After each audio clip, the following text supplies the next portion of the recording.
Yes, yes. Skibbity bum bum, yes, yes, yes. It's a shame that that song has been reduced to absolute meat trash. Still a good song though. Can you all separate the song even if it's from a meme? Like, you know, like how like you separate art from the artist. Can you all separate the song from the meme? Like, I heard some stories of some people being able to not listen to music anymore because they're like, some songs they know from a TikTok trend or from a specific meme, and they're like, oh, it got ruined for them. It's not the same. It's not the same no more. But I'm just over here like, the song existed before without the meme, and it will exist afterwards without the meme as well. Like, some more people will know about it through the meme, but you know.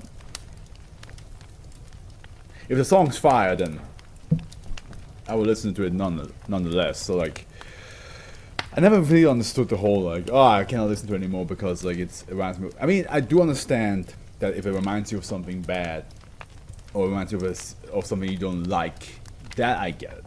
That I get it.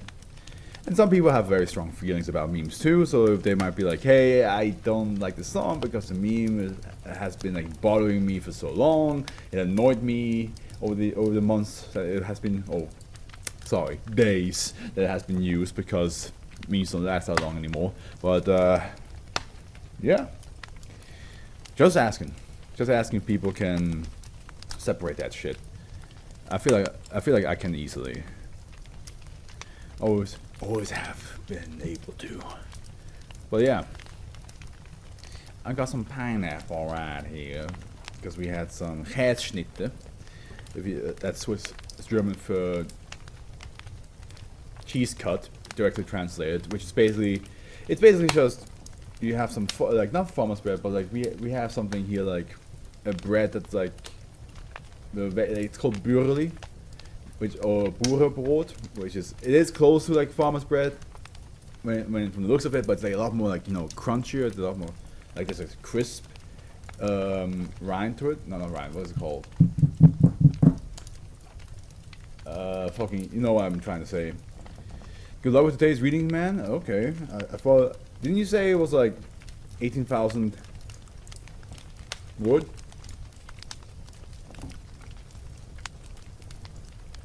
Should be doable. But yeah, you have some bread, you have some pineapple on top. You put some cheese on top, and put it in the oven, let it melt, and then you have some paprika powder on top, and that's where the pineapples coming from. Something like that, not sure. Actually, we can check this. You brought it on Discord. By the way, hey Howard, welcome. You are up early and ready, aren't you? I just finished the first version of the teaser, so I've been busy.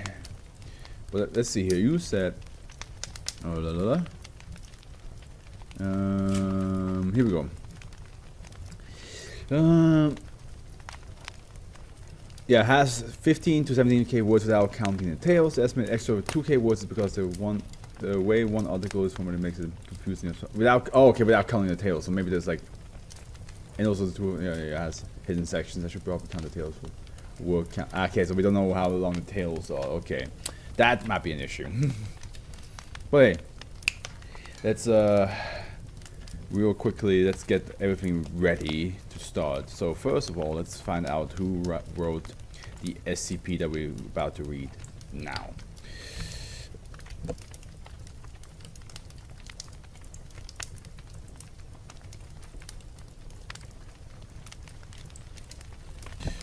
And we found out that it's somebody who doesn't have an office page. By the way, I'm actually going to open up a window real quick because it's I'm getting heated, I'm getting ready. It's been a while.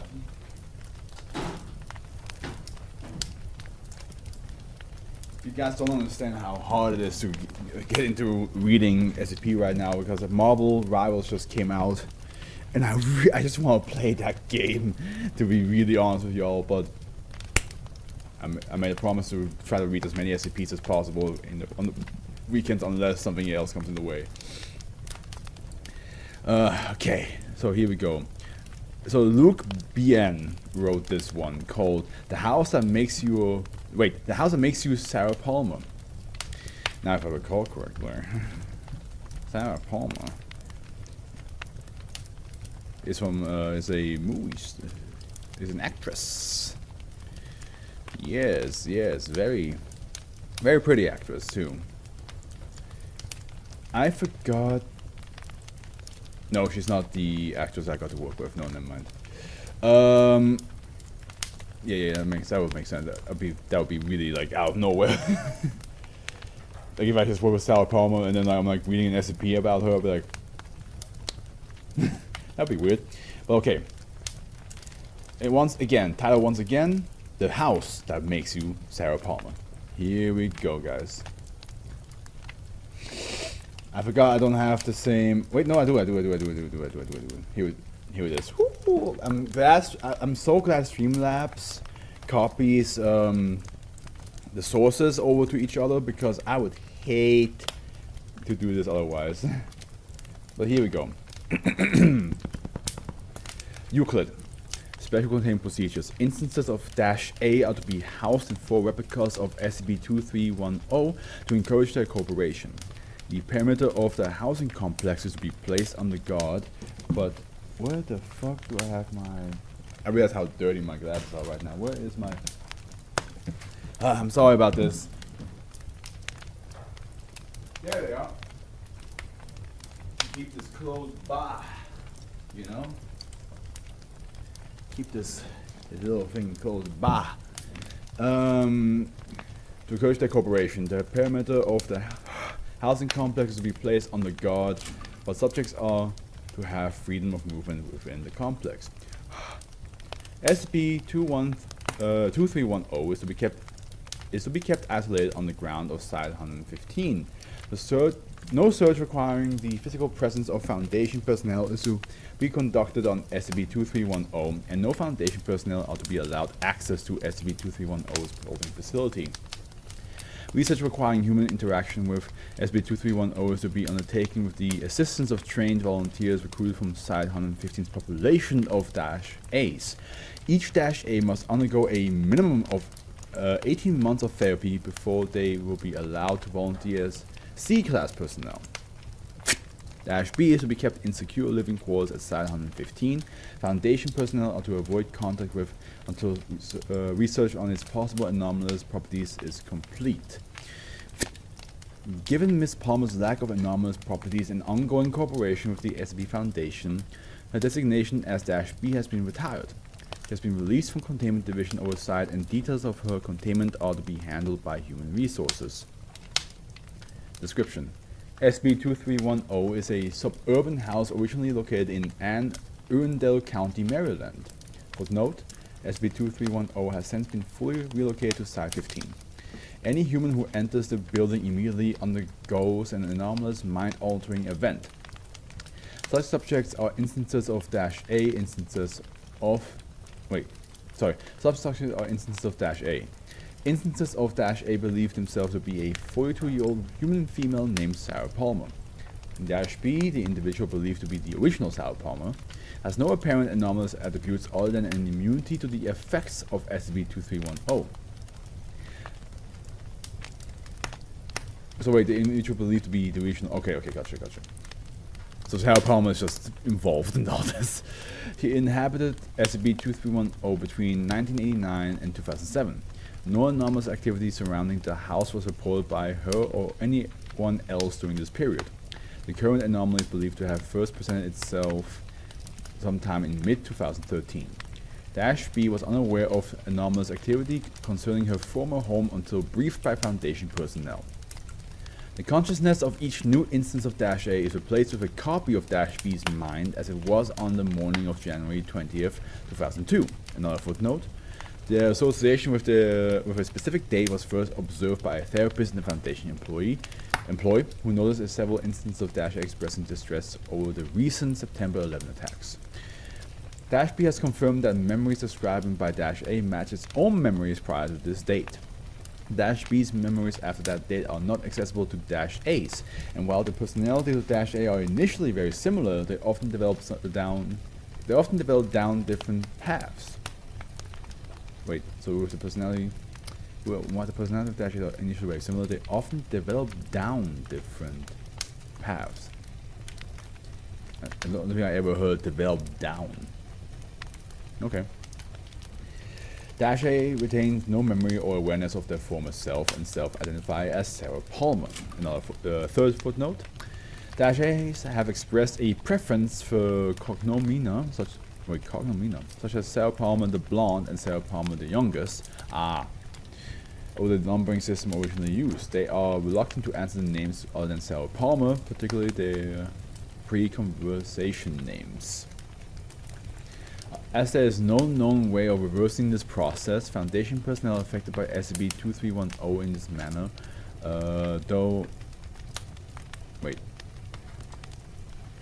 As there is no known way of reversing this process, Foundation personnel affected by SCP-2310 in this manner, though still physically functioning, are to be considered deceased. Gotcha. Because they... because they're Sarah Palmer now, so... neither the constituent parts of SCP-2310, any of the objects or furniture contained within, or the site on which it was originally located demonstrated any anomalous activity in isolation. It is not known what level of assembly is required for SCP-2310 to demonstrate anomalous activity. So basically saying like the furniture doesn't have the effect, but there's no known way to figure out how much the house affects you. Like if like a wall would be gone, if the house would still work, or if not. Yeah, I understand. Addendum I, Security Reclassification Notice. The full mission report for Operation Snow Globe is classified, and that isn't going to change anytime soon. However, given the dramatic staff changes it has caused at Site 115, curiosity is natural. I have obtained permission to outline the events of Snow Globe. You've probably heard some of the details from our local Sarahs anyway. Yeah, you ever met our local Sarahs? There's Sarah the youngest, Sarah the bravest, Sarah the fastest, Sarah the stupidest. They all said the same thing, brother. Let me be frank. Snow Globe was an unforced error. 20 experienced Mobile Task Force agents died at the hands of an artifact that probably would have been classified safe if the recovery hadn't been botched so badly. As your new site director, I hope to use this as a learning opportunity to address the root cause of this catastrophe. Kind of arrogant way to introduce yourself, like, hey, you guys fucked up, and now that I'm here, I want to say that, like, we're not going to do that same mistake again now, won't we? Because we're going to learn from the previous fuck up.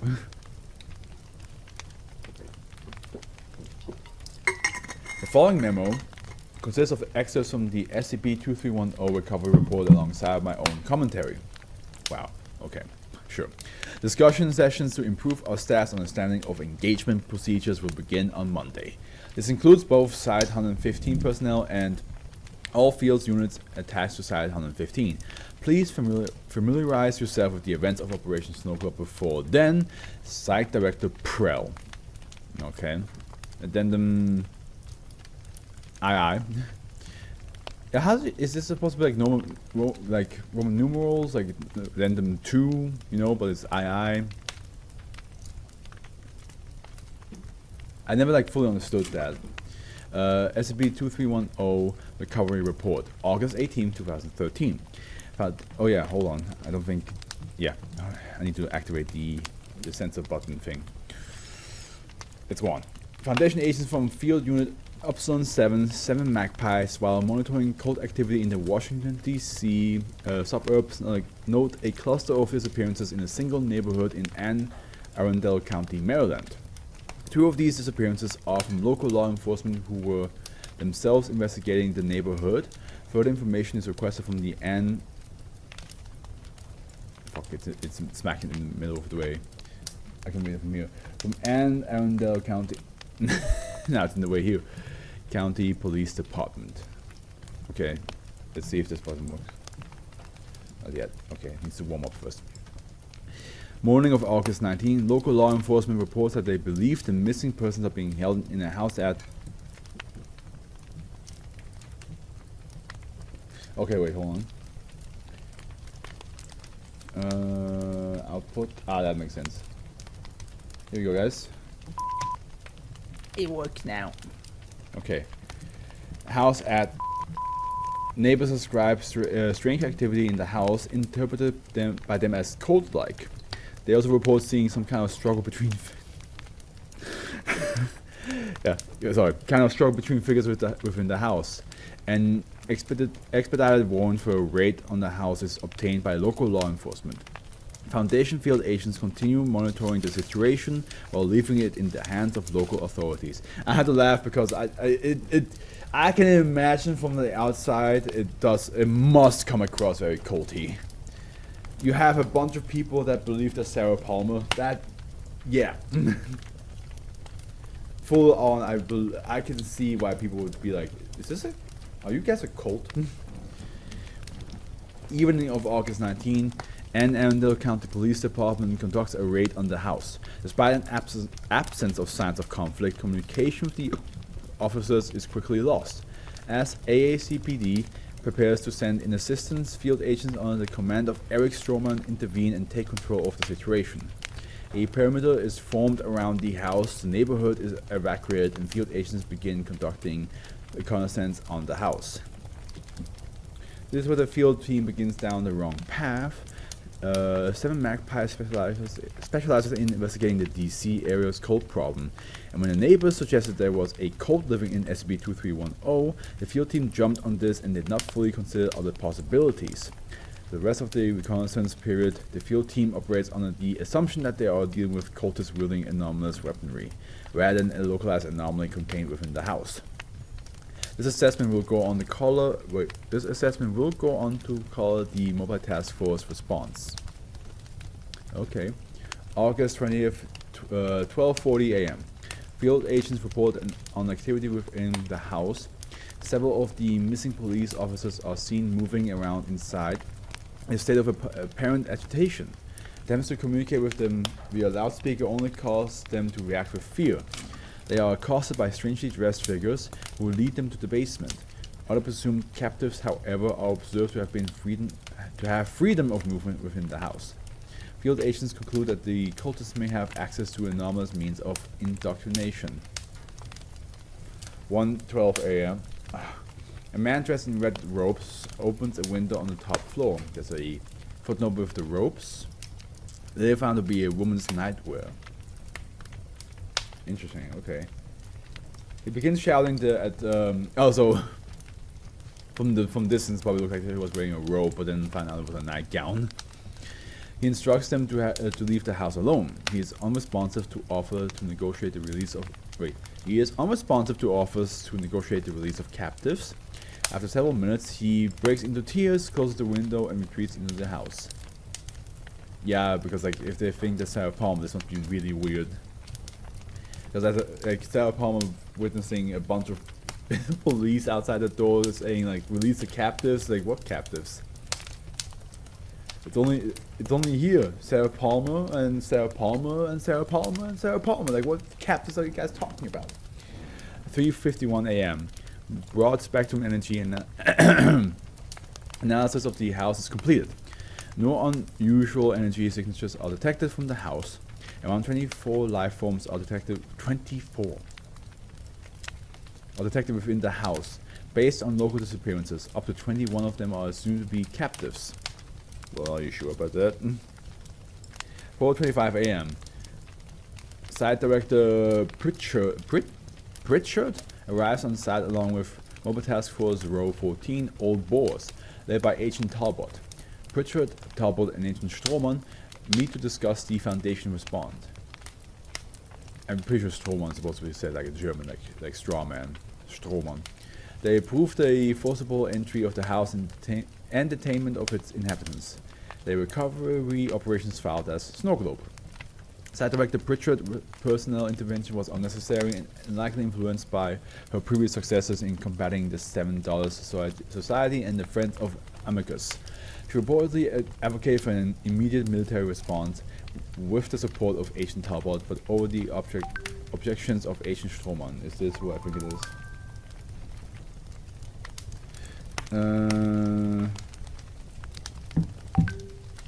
Okay, I'm going to have to mute this. There we go. Transcripts suggest she and Talbot had decided on the course of action before even reaching the scene. Though Stroman was her subordinate, as the leader of the field agents researching SB-2310, his assessment should have carried more weight. While his assumptions about the nature of the mind-altering anomaly at work were far off the mark, he was correct in regarding the mere possibility of mind-altering anomalies as a red flag, meriting extraordinary caution.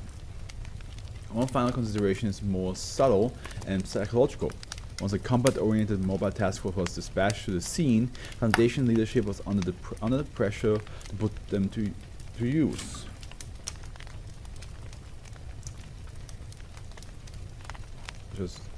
Oh, okay.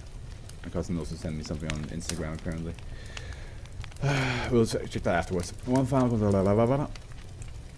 We actually researched this. When mobile task forces are dispatched prior to the approval of force, approval follows within the next 12 hours in 78% of cases and within the next 48 hours in 90% of cases. Their mere presence makes the use of force the path of least resistance. We, of all people, must recognize how little power we have over our own minds. Yeah, you should know that. 5 a.m. Agents resume attempts at negotiating via loudspeaker. With this drawing the attention of the inhabitants of the house, MTF Row 14 takes up position and prepares to enter the building.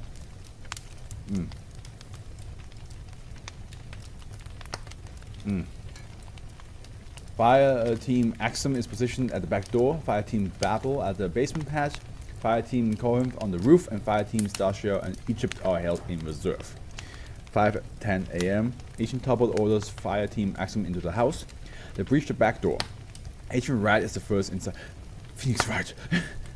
First inside. Upon entering the house, his consciousness is immediately replaced with an instance of -A, becoming the individual recorded as -A18. Footnote: more commonly known as Sarah Palmer, the taller black.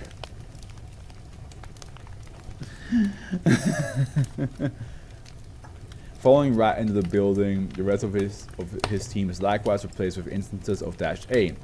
Finding herself surrounded by men with guns, -A18 yells, "Don't shoot!" Each of the new -A joins with a similar frightened reaction, and they scatter. Most flee deeper into the house. -A2 runs into the yard and hides in a bush. Hearing fire team Axum shouting about that was weird. Shouting about armed men over the radio, Agent Talbot orders fire team Babel and Corinth into the building. Intending to flank the armed men believed to be threatening Axum, Babel enters the basement and Corinth reaches the roof. All 4 members of each team are immediately converted into instances of -A. They begin adding to the radio chatter about armed men. Facing what is assumed to be an unexpectedly strong force armed with conventional weapons, Site Director Pritchard orders fire team Dacia and Nietzsche to enter the building. This decision is strongly opposed by Agents Talbot and Stroman, who have by now taken note of the unusually panicked reactions from trained mobile task force agents. Their objections are overruled. Really, man? You gonna have 2 agents tell you like, hey, hold on a minute. This seems a bit off. Something's definitely clearly not right, and you're like, nah, just send in the rest. Agent Talbot leads fire team Dacia and Nietzsche through the front door. They are immediately converted into instances of -A, with the last of Mobile Task Force Row 14 routing. Director Pritchard orders a full withdrawal, unaware that the entire team has already been effectively killed in action. Director Pritchard didn't get reassigned because she got people killed. If the Foundation exiles Site Directors to cadet duty every time they got people killed, I'd be on cadet duty. Pritchard got reassigned because, with everyone around her telling her to exercise caution, she proved incapable of cutting her losses. I know Pritchard was popular here, so let me assure you that her career will not be solely defined by its darkest moment.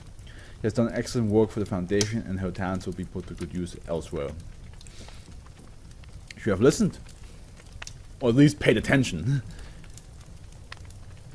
5:13 a.m. Many converted Foundation agents flee the building along with other instances of -A, frightened by the armed intruders. Their unusual mental state is immediately apparent. Field Team Epsilon 7 resumes reconnaissance of the house and detains the fleeing -As.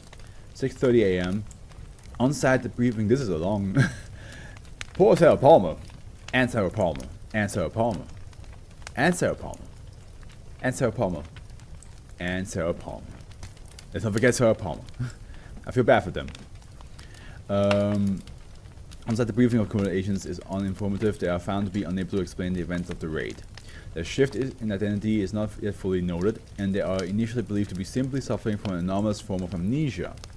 Interviews with instances of -A who had more time to adjust to their conditions are more revealing. And quickly it becomes clear that they are not affiliated with any known groups of interest. Footnote: I'm aware that Pritchard is still lobbying for an investigation into occult connections. This is face-saving nonsense. Yeah. She's trying to be like, oh no, it might still be, might still be some cold stuff. You don't get rid of me. I might still be right.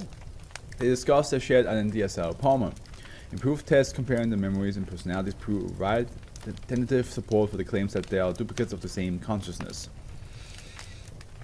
The testimony further established that the -A's had decided to seclude themselves in the house both to conceal the condition and because each of them regarded it as their home.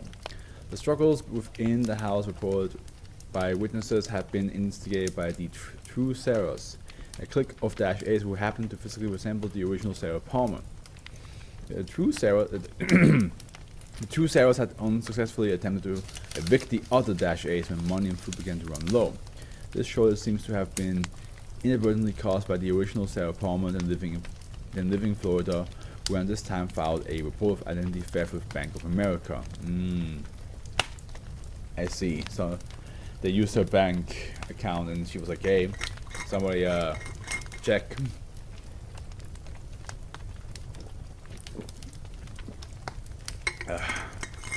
Most of the -A's proved cooperative following these interviews. Director Pritchard asked several volunteers among them to bring monitoring devices into the house and to send out the remaining -A's hiding inside, including 12 converted Foundation agents. 6:45 a.m. -A's acting on the Foundation direction entered the house.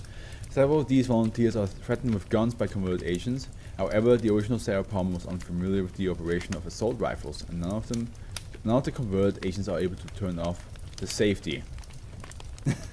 That's very useful. What if she was? Oh god damn. Over the course of the next 4 hours, the remaining -A's are successfully coaxed out of the building by -A volunteers. They're taken into Foundation custody and brought to Site 115, where they meet with Foundation therapists who help prepare them for entertainment. It's can you imagine? You look at somebody who's like, I'm Sarah Palmer, I'm here to help you. It's like, but I'm Sarah Palmer, and don't trust you. It's like, well, you gotta trust me because me and the other Sarah Palmers are getting you out. And you're like, what? 1:10 p.m. After a review of local property prices, it is determined that it would be more economical to elevate and relocate the house and secure it on site. A request is sent to Site 227 for the temporary use of an engineering team. The report keeps going, but I'll spare you the details of the engineering team moving the actual house. Suffice to say, SB2310 claimed its foundation casualty during structural relocation. The roof, which had been weakened by a fire team current forced entry, collapsed, and debris landed on one of the engineers. While this did not convert him into an instance of -A, his injury did cause him to lose the use of his legs. He is the lone survivor of contact with SCP-2310. SCP-2310 is dumb. I don't have many of the Foundation saying this SCP is dumb. Unless they're trying to do an experiment and they think they understand how this thing works, and then the experiment ends up with a different conclusion, and they're like, oh, this shit's dumb. But yeah, SCP-2310 is dumb. It does not try to trick its victim or lure anyone in. It simply relies on the human desire to help people. Neighbors went to check on the elderly couple living there, and when they didn't come out, their friends came to look for them, and police came to look for them, and we came along and joined the line of lemmings. We thought we could get away with doing the same thing because we were experts. True expertise would have consisted of doing something different. The Foundation does immeasurably important work and usually does it extremely well. However, I've seen too many talented Foundation employees infected with the use tissue mindset that the threats we face are of such danger and you see that we must throw everything we have at them and tally up the cost afterwards. But while the Foundation resources are substantial, I can assure you they are finite.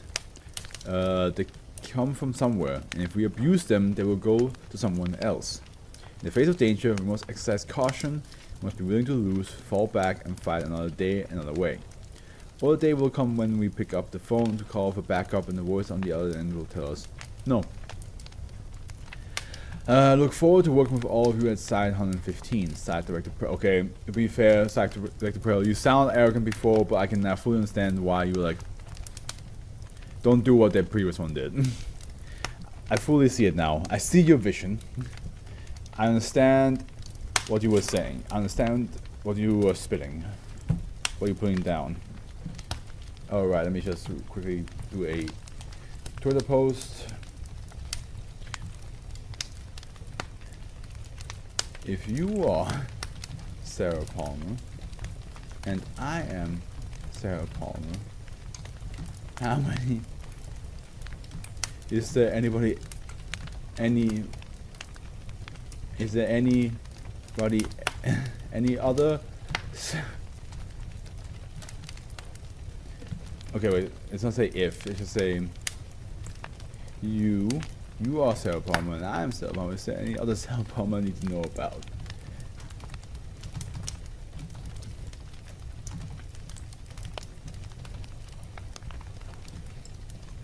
There we go. There we go. Very interesting one to start off with, eh? But it's also cool. It's also like interesting how like the original Sarah Palmer was like, who the fuck's using my bank account? Who's out there? Who's out there using my bank, huh?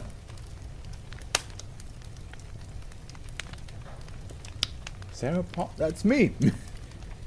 Who the hell? Who dares pretending to be me and try to get like my money? I'll answer some texts, but then we continue.